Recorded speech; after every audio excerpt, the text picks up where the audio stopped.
નવો મુદ્દો સમજીએ. તો અહીંયા તમે જોઈ શકો છો કે તમને એક સાંકેતિક નિરૂપણ આપેલું છે.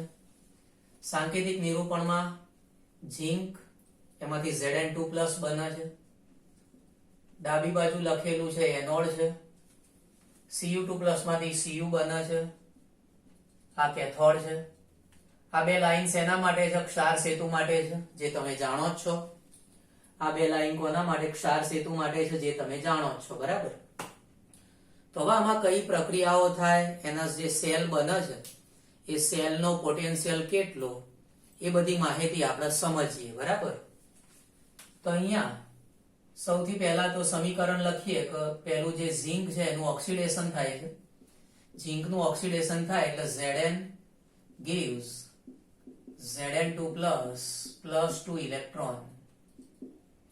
તો ઝીંક જે ઘન અવસ્થામાં હતું, આ પાઠનો પહેલો જ પ્રશ્ન આપણે સમજાયેલો છે. આ પાઠના પહેલા જ પ્રશ્નમાં સરસ રીતે બધું એક્સપ્લેન કરેલું છે કે ઝીંકના જે પરમાણુ છે આયનમાં ફેરવાય છે. ઝીંકના પરમાણુ આયનમાં ફેરવાય છે એ વખતે ઇલેક્ટ્રોન છૂટા પડે છે. તો ઓક્સિડેશન પ્રક્રિયા થઈ. જેનું ઓક્સિડેશન થાય એને કહેવાય રિડક્શન કરતા. જેનું ઓક્સિડેશન થાય એને કહેવાય રિડક્શન કરતા. ઓકે. પછી Cu2+ રિડક્શન પામશે એટલે Cu2+ રિડક્શન પામશે, કોપરમાં ફેરવાશે. તો આ રિડક્શન પ્રક્રિયા થઈ. કોનું રિડક્શન થયું કહેવાય? ખાસ યાદ રાખજો, Cu2+ નું રિડક્શન થયું કહેવાય.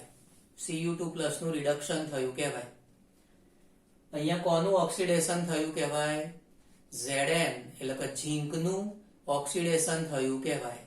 Zn એટલે કે ઝીંકનું ઓક્સિડેશન થયું કહેવાય. ઓકે. જેનું રિડક્શન થાય એ પોતે ઓક્સિડેશન કરતા કહેવાય. જેનું રિડક્શન થાય એ પોતે ઓક્સિડેશન કરતા કહેવાય. પછી આપણે સેલનો પોટેન્શિયલ મેળવીએ તો E0 સેલ બરાબર E0 right minus E0 left. E0 right minus E0 left. અહીંયા કયા પોટેન્શિયલ લખવાના હોય છે? ખાસ ધ્યાન રાખજો કે આ સૂત્રમાં રિડક્શન પોટેન્શિયલ લખાય છે. બરાબર. Right minus left, right minus left, right minus left. તો આમાં કયા લખાશે? રિડક્શન પોટેન્શિયલ લખાશે. તો અહીંયા રાઈટમાં કોણ છે? તો કે રાઈટમાં કોપર છે. રાઈટ સાઈડ કોપર છે. કોપરનો રિડક્શન પોટેન્શિયલ 0.34. પછી આ સૂત્રનું માઇનસ લખ્યું. લેફ્ટ હેન્ડ સાઈડ ઉપર કોણ છે? લેફ્ટ હેન્ડ સાઈડ ઉપર ઝીંક છે. ઝીંકનો રિડક્શન પોટેન્શિયલ લખવાનો છે. ઝીંકનો રિડક્શન પોટેન્શિયલ લખીએ -0.76. તો આ બંનેનું સાદુરૂપ આપીશું, જવાબ આવશે 1.10 વોલ્ટ. કેટલો જવાબ થશે? 1.10 વોલ્ટ. ઓકે. તો આ રીતે આપણે સેલનો પોટેન્શિયલ મેળવીએ છીએ. નિરૂપણ હોય એના ઉપરથી આ રીતના સમીકરણ બનતા હોય છે, એ આપણે ધ્યાનમાં રાખવાનું છે. બરાબર. તો આ રીતની માહિતી આપણે ખાસ ધ્યાનમાં રાખીશું. બાજુમાં વાત કરીએ તો બાજુમાં તમે જોઈ શકો છો કે પ્લેટિનમ અને ગોલ્ડ, સોનું અને પ્લેટિનમ એવા તત્વો છે, એવી ધાતુઓ છે કે જેનો આપણે ઉપયોગ કરીએ છીએ નિષ્ક્રિય વિદ્યુત ધ્રુવ તરીકે. એ નિષ્ક્રિય વિદ્યુત ધ્રુવ એવા હોય કે જે પોતે પ્રક્રિયામાં ભાગ લેતા નથી. નિષ્ક્રિય વિદ્યુત ધ્રુવ છે કોણ? પ્લેટિનમ અને ગોલ્ડ. બરાબર. અને એ શું કરશે? તે પોતે પ્રક્રિયામાં ભાગ લેતા નથી. એ માત્ર ઇલેક્ટ્રોનનું વહન કરવા માટેની સંપર્ક સપાટી પૂરી પાડશે. ખ્યાલ આવ્યો? ધારો કે આ પ્લેટિનમ છે, ધારો કે આ ગોલ્ડ છે. બરાબર. તે પોતે શું કરશે? પોતે પ્રક્રિયામાં ભાગ લેતા નથી. આ વિદ્યુત ધ્રુવો શું કરશે? ખાલી ઇલેક્ટ્રોનના વહન માટેની સંપર્ક સપાટી પૂરી પાડશે. શું કરશે? ઇલેક્ટ્રોનના વહન માટેની સંપર્ક સપાટી પૂરી પાડશે. ઓકે. એટલે એનો નિષ્ક્રિય વિદ્યુત ધ્રુવ કહેવાય છે. શું કહેવાય છે? નિષ્ક્રિય વિદ્યુત ધ્રુવ કહેવાય છે. બરાબર. તો પ્લેટિનમ ગોલ્ડ કેવા ગણાશે? તો કે આ છે નિષ્ક્રિય વિદ્યુત ધ્રુવ, કારણ કે પોતે પ્રક્રિયામાં ભાગ લેતા નથી. તો આ છે નિષ્ક્રિય ધ્રુવો કહીશું આપણે એને. બરાબર, કારણ કે પોતે પ્રક્રિયામાં ભાગ લેતા નથી. આ સક્રિય કહેવાશે, કે પોતે પ્રક્રિયામાં ભાગ લેશે. તમે જોયું ઝીંકનું પોતાનું ઓક્સિડેશન થાય છે, Cu2+ નું રિડક્શન થઈને કોપર બને છે. આ સક્રિય કહેવાશે. કેવા ગણાશે? સક્રિય વિદ્યુત ધ્રુવો. કેવા ગણાશે? સક્રિય વિદ્યુત ધ્રુવ ગણાશે. કે પોતે જ ઓક્સિડેશન પામે છે, અથવા આયનમાંથી એ ધાતુ પોતે બને છે. પોતે જ ઓક્સિડેશન પામશે અથવા આયનોનું રિડક્શન થઈને ધાતુ પોતે બને છે, એટલે આ સક્રિય વિદ્યુત ધ્રુવ કહેવાશે. જ્યારે પ્લેટિનમ અને ગોલ્ડ કેવા છે? તો કે નિષ્ક્રિય છે, કેમ કે એ માત્ર સંપર્ક સપાટી પૂરી પાડશે. શું કરશે? માત્ર સંપર્ક સપાટી પૂરી પાડશે. ઓકે, તો આમાં જોઈએ કે પ્લેટિનમ છે, પછી હાઇડ્રોજનમાંથી H+ બને છે. હાઇડ્રોજનમાંથી H+ બનવા માટે પ્લેટિનમ સંપર્ક સપાટી પૂરી પાડશે.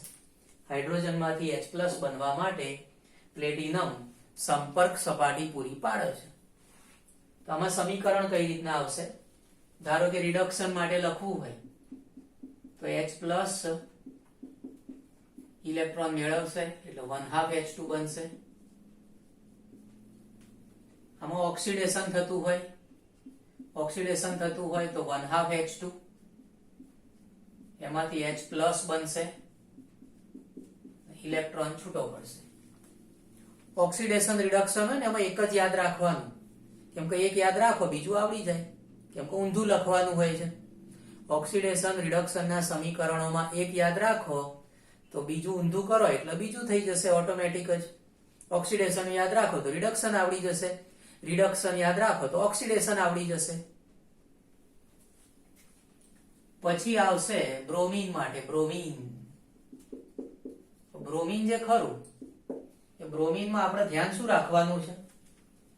બ્રોમિનમાં ધ્યાન આપણે એ રાખવાનું છે કે અહીંયા ઋણ આયન છે. તમે જો ઋણ આયન છે, ઋણ આયન માટેના સમીકરણ ધન આયનના સમીકરણ કરતા વિરુદ્ધ હોય.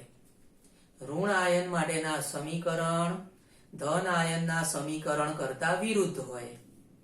ઋણ આયનના સમીકરણ કેવા હોય? ધન આયન કરતા વિરુદ્ધ હોય. બરાબર. તેમાં આપણે રિડક્શન કરીએ તો રિડક્શન પ્રક્રિયામાં 1/2 Br2 એમાં ઇલેક્ટ્રોન ઉમેરાશે, એમાંથી બનશે Br-. ઓકે, તો અહીંયા રિડક્શન પ્રક્રિયામાં 1/2 Br2 એમાં ઇલેક્ટ્રોન ઉમેરીશું એટલે બનશે Br-. તો રિડક્શન પ્રક્રિયા થઈ. ઓક્સિડેશન પ્રક્રિયામાં Br- છે, એમાંથી 1/2 Br2 બનશે અને ઇલેક્ટ્રોન છૂટો પડશે. ઓકે, આમાં તમારે ધ્યાન રાખવાનું છે. આમાં ધ્યાન શું રાખવાનું? કે ઋણ આયનના સમીકરણ એ ધન આયનના સમીકરણ કરતા વિરુદ્ધ હોય. બરાબર, એટલે એ રીતે તમારે ખાસ ધ્યાનમાં રાખવાનું છે. 1/2 Br2 વત્તા ઇલેક્ટ્રોન gives Br-. ઓક્સિડેશન માટે Br-, એમાંથી Br2 1/2 Br2 વત્તા ઇલેક્ટ્રોન. ઓકે, તો સરસ રીતે લખી લો. બહુ જ અગત્યની સમજણ છે બધી, મસ્ત રીતે લખી લો.